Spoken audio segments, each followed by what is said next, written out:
So, you guys remember the last video I made on Pirate Canvas, correct? Well, things have gotten far worse in a way, and I will explain why. So in my last video on Pirate Canvas, I had discussed a few tweets he made where he attempted to claim that Vivzy back in 2017 was acting unprofessional.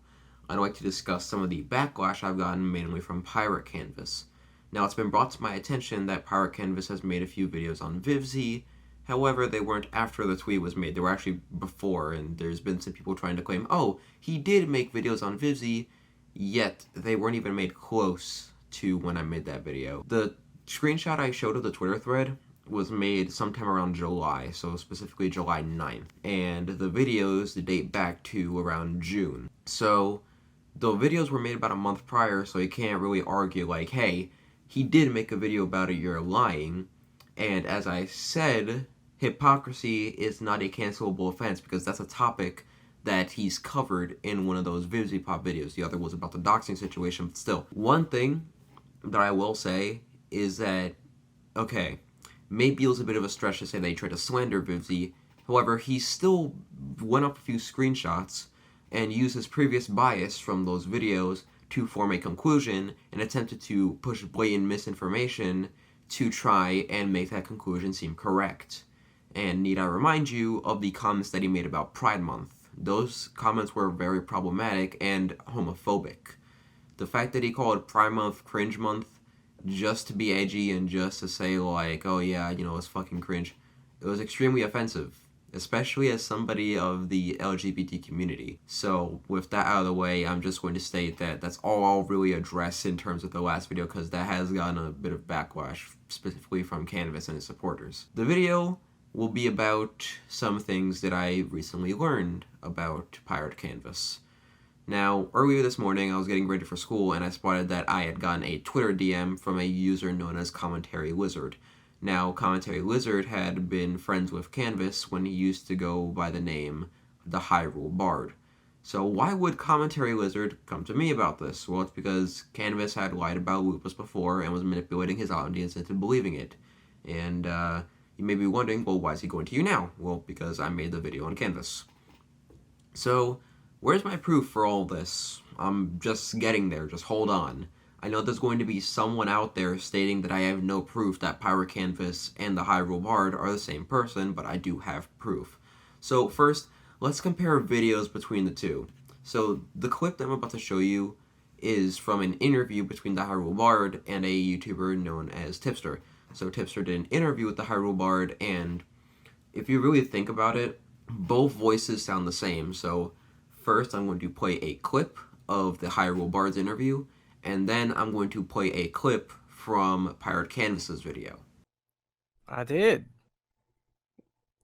fall asleep. Okay. How's it going, everyone? It is IPC, and if you haven't already, be sure to subscribe to this channel, like this video, comment, and share this video wherever you can. I would appreciate that very, very much. So if you listen closely, you can tell that the pitch, along with the very subtle accent that both voices have, they're pretty much exactly the same. And if you still don't believe me, then take a look at pictures of their faces. So on one side, you have Pirate Canvas's face that he has shown in many a video. And then on the other half, you have the Hyrule Bard's face shown off in Tipster's thumbnail. You look at one side and then you look at the other. So you look at just the nose.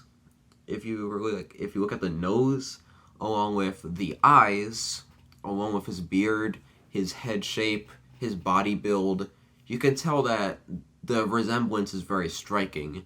And you can always say, well, hey, you know, it's just a coincidence. These two just happen to have the same features. Oh, so it's a coincidence. Well, I guess I like to drink ale with the fucking leprechaun and the Easter Bunny while fucking Italian woman on the side. Oh wait, that's bullshit, just like the claim that this is a coincidence. The thing is, it can't be a coincidence. The resemblance is just too striking, and this is where I get onto my next point. So, allow me to read the testimony from Commentary Wizard about everything. Quote, Hey, I really enjoyed your video on Pirate Canvas with the Vivzy Pop situation, and I fully agreed with a lot of your points. This isn't the first time he's been shown his true colors online. I used to be a friend of his back when he was named the Hyrule Bard and faked lupus and begged me and other supporters for money. Honestly, I'm glad there's someone speaking out about the genuine slander and BS he has done. Great video, really well made, can't wait to see more. By the way, thank you for the compliment there, Commentary Wizard. A round of applause, finally a decent human being in the audience. Quote, sadly, when he tried to delete everything, it was Discord removing our private messages. I still have some old ones not involving the situation. I do still have the photo of the quote-unquote scars he photoshopped onto himself and sent to multiple YouTubers, saying his dying wish was to reach 10k subs and get a little extra money to help with the causes. The YouTubers I can remember were Tipster. He made a video and I even privately messaged him and talked to him about how he also lied to me and made me genuinely feel terrible that I couldn't help him.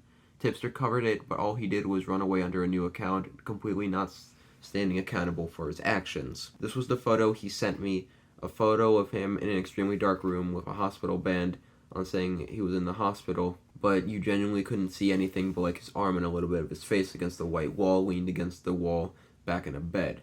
I'm pretty sure someone debunked those photos on a YouTube video, but I don't know. And yup, that 100%, when it backfired, he ran to a new channel to hide from his crimes and started a new audience that would be completely unaware of what he did.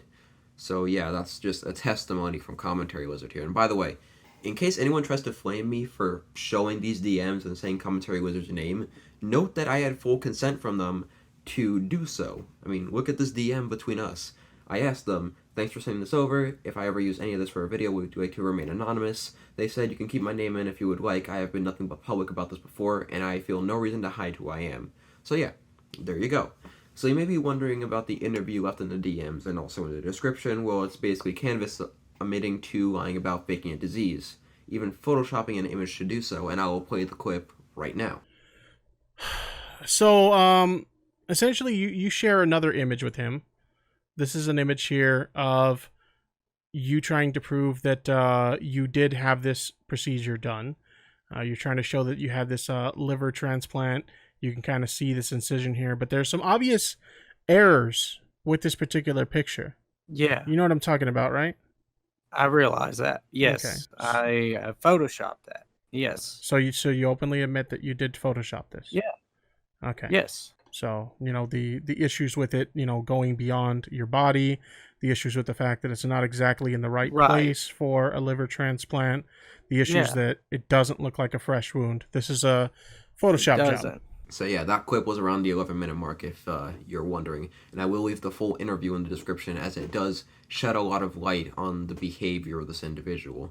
Now, a lot of you are wondering, well, Quartza, why the hell are you bringing this up now? And, why are you suddenly doing this? This all seems way too convenient. Is it pettiness? Maybe. Is it malice? Hell no.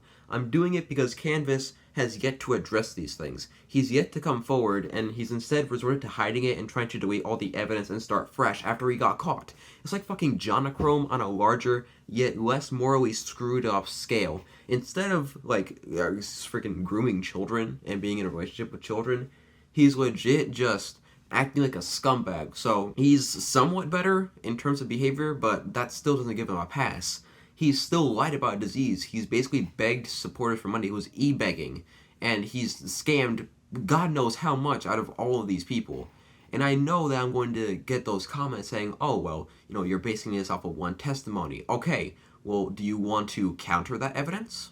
Because I've heard a lot of people try and critique me by saying, oh, you don't have the original evidence, to prove this wasn't faked or whatever. Well, that's not on me. That is on you. When you are accused, it is up to you to try and find evidence to back you up. Alright? That is not the accuser's job, because the accuser's job is to accuse you. You want to prove this was fake? Go ahead, send me evidence. Compile all this in a Google Doc. Oh wait, you can't, because you seemingly deleted all this crap. Therefore, you have no evidence to back up your statement. But yeah, that's all I really have to say for this little mini rant.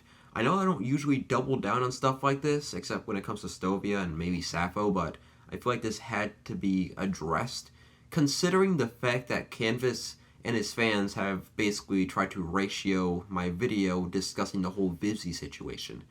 And you know what? Screw them. I don't really care about him at this point.